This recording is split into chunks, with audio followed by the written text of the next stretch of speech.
personnellement, je ne suis pas surpris par ces attaques. D'ailleurs, je l'ai dit sur plusieurs antennes que l'attaque aura lieu à la fin de la semaine. Pourquoi? Parce que la mobilisation américaine, aérienne et maritime a atteint son apogée avec l'arrivée du porte-avions Gerald Ford à Haïfa. Donc, tout est prêt. En plus, nous savons bien maintenant que c'est pendant la visite de Netanyahou à la Maison-Blanche et sa rencontre avec Donald Trump, la décision a été prise, attaquer l'Iran. Mais la surprise, ou la bonne surprise pour l'Iran, c'est que l'Iran a été bien préparé pour ces attaques. Pourquoi? Parce qu'elle a réagi rapidement, elle a riposté immédiatement contre Israël, contre l'entité sioniste, et attaqué, a visé les bases militaires américaines dans les pays du Golfe. Très bien. Le Koweït, le Qatar, l'Arabie Saoudite, les Émirats Arabes Unis et le Bahreïn, où siège le 5e flotte américaine, pas le Sultanat d'Oman. Le Sultanat d'Oman est un pays ami avec l'Iran et c'est le médiateur entre l'Iran et les États-Unis d'Amérique dans toutes les négociations. Donc, l'Iran a tiré le son de la guerre de 12 jours, la guerre de juin 2025, et il s'est bien préparé afin de riposter rapidement et fortement contre ces attaques américaines et israéliennes. Très bien, Riyad Sidawi. Je rappelle que le président américain Donald Trump a annoncé ce samedi matin dans un message vidéo diffusé sur son réseau social: Monsieur, le chaos règne sur la région depuis ce matin. Suite à ces attaques, Téhéran a amorcé une riposte de grande envergure contre les bases américaines de la région. L'opération de contre-offensive iranienne a été baptisée Al-Wa'd Sadr 4. La fumée s'est élevée sur les bases des Émirats, du Bahreïn et également d'autres pays du Golfe abritant des bases américaines. Des explosions revendiquées par Téhéran ont également été signalées dans les territoires palestiniens occupés. Riyad Sidawi, est-ce que la riposte des gardiens de la révolution contre ces bases américaines vient marquer aujourd'hui un tournant régional? Oui, je pense oui, évidemment. Mais il faut dire aussi, il faut souligner que l'Iran n'a pas attaqué des pays arabes, des Golfes. L'Iran n'a pas attaqué le Qatar en soi, ou les Émirats, ou l'Arabie Saoudite, ou le Bahreïn. Exactement, ce sont les bases. Précis. Absolument.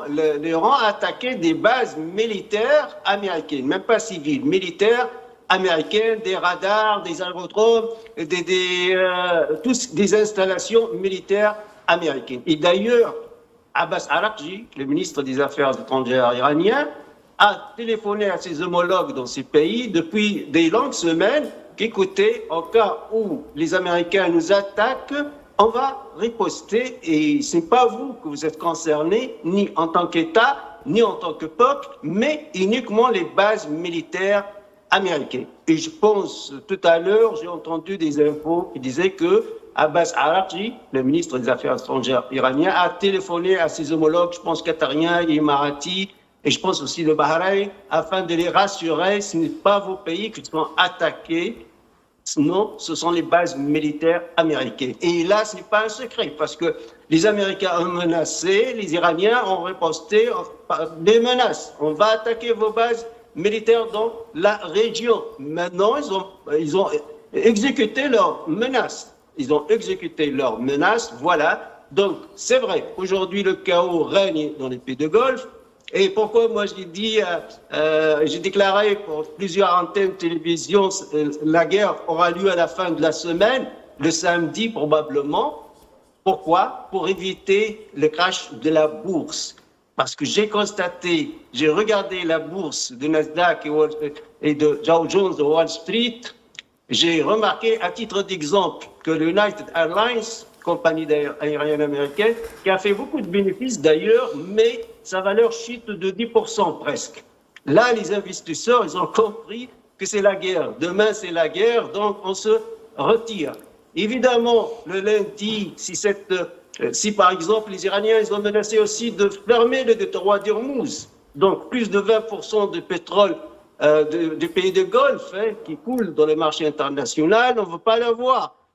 dans le cas où les Iraniens aussi exécutent leurs menaces, et je pense qu'ils sont capables de le faire. On va voir un baril de pétrole qui va dépasser largement $100, peut-être $200, peut-être même $300. Et là, évidemment, l'économie américaine et les bourses occidentales seront bien fragilisées. Donc, il faut savoir aussi, Donald Trump ou même l'entité sioniste ne sont pas dans des positions confortables malgré leur armada militaire. Et outre l'aspect civil, Riyad Sidawi, le peuple iranien, les Iraniens sont sortis en masse tout à l'heure dans la capitale Téhéran pour protester contre ces frappes américano-sionistes. Le peuple a donc parlé et le peuple a donc contesté cet appel et refusé cet appel du président américain Donald Trump de reprendre le pouvoir. Absolument, je pense que le régime iranien, tout d'abord, c'est un régime issu d'une révolution populaire de 1979 contre le Shah. Aujourd'hui, le fils du Shah veut reprendre le pouvoir, mais c'est un rêve américain sioniste. Pourquoi? Parce qu'il y a une mobilisation, il y a le nationalisme iranien qui fonctionne aujourd'hui. Même des manifestants contre la cherté de la vie, contre le gouvernement en place, aujourd'hui, ils manifestent leur solidarité avec leur pays, parce que leur pays est agressé et attaqué de l'extérieur, sont passés par le Conseil de sécurité, sont passés par le droit international, ni le chapitre 7 de la charte de l'ONU, ni le chapitre 6 de la charte de l'ONU, mais c'est la force, c'est la force. Donc, à mon avis, le nationalisme iranien aujourd'hui est à son apogée, il y a une solidarité totale parce qu'ils sont attaqués de l'extérieur. Donc on oublie pour le moment les problèmes intérieurs du pays et on s'occupe de l'agresseur étranger. Et on parlerait à présent revenir avec vous, Riyad Sidawi, sur les réactions internationales qui se sont enchaînées depuis ce matin. On l'a dit tout à l'heure, la Russie, l'Espagne et le Pakistan ont fermement condamné ces attaques américano-sionistes et ont appelé à un arrêt immédiat des frappes. L'Union européenne a aussi proposé des pourparlers pour arriver à une solution diplomatique. Ces réactions auront-elles un réel impact, notamment en prenant en compte l'impunité dont jouissent les États-Unis et l'entité sioniste, Monsieur Sidawi? Non, bien sûr que non. Il n'y a aucun impact. Les États-Unis d'Amérique et l'État sioniste vont continuer leur agression contre l'Iran, mais s'ils arrêtent, c'est la résistance et les ripostes iraniens qui vont les arrêter, que la force, parce qu'ils comprennent que le langage de la force. J'aimerais bien parler un peu de la Chine et la position de la Chine, parce que c'est ma thèse. D'ailleurs, je l'ai dit tout à l'heure sur votre antenne en langue arabe, la Chine est visée par cette agression américano-sioniste. Pourquoi la Chine est visée? J'appuie cette thèse par des chiffres. La Chine apporte environ 90% du pétrole iranien avec des prix plus bas que les prix du marché. La Chine aussi a importé 70% du pétrole du Venezuela. Nous avons que des experts de la Banque mondiale et du FMI disaient que, en principe, en 2032, le produit intérieur brut chinois, le PIB chinois, va dépasser le produit intérieur brut américain. Va dépasser. Donc, quand on devient la première puissance économique mondiale, forcément, on devient aussi la première puissance politique et militaire mondiale. La Chine se prépare militairement et a des nouvelles technologies très, très avancées. Donc, comment les stratèges américains pensent, disent, voilà, c'est une brèche, c'est quelques années avant la montée flagrante de la Chine, on va isoler les partenaires économiques de la Chine. Et l'Iran, c'est un partenaire économique et même militaire et diplomatique avec la Chine et la Russie. N'oublions pas que l'Iran fait partie des pays des BRICS. Des pays de BRICS dirigés notamment par la Chine et la Russie. Il a même des accords stratégiques et militaires avec la Russie. Donc, c'est l'actuel ordre mondial, si vous voulez, qui est en état d'agonie, qui veut survivre face au nouvel ordre mondial, dirigé par la Chine et ses alliés, la Russie et les pays de BRICS. Un autre chiffre, parce que j'aime bien le langage des chiffres, c'est un langage scientifique. Rappelons-le, le produit intérieur brut des pays de BRICS, des 5 pays de BRICS en 2023, avant l'adhésion de l'Iran et de l'Arabie Saoudite, les Émirats et de l'Éthiopie, le produit intérieur brut des pays de BRICS a dépassé pour la première fois en 2023 le produit intérieur brut des G7, des groupes de 7 pays industrialisés, à leur tête les États-Unis d'Amérique. Donc, le monde est en train de changer économiquement. Forcément, il va changer au plan politique et militaire.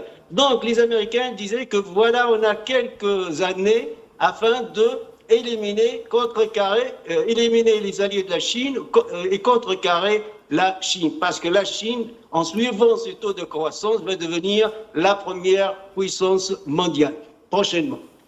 Bassam Al-Araj, vous êtes d'accord de Dubaï dans les Émirats Arabes Unis. Pour revenir sur le dossier du nucléaire, Riyad Sidawi, les progrès salués par Téhéran sont-ils désormais compromis, sachant que le ministre des Affaires étrangères du Sultanat d'Oman, pays médiateur, a tout de même déclaré qu'il y avait eu des résultats assez positifs lors des pourparlers de jeudi passé?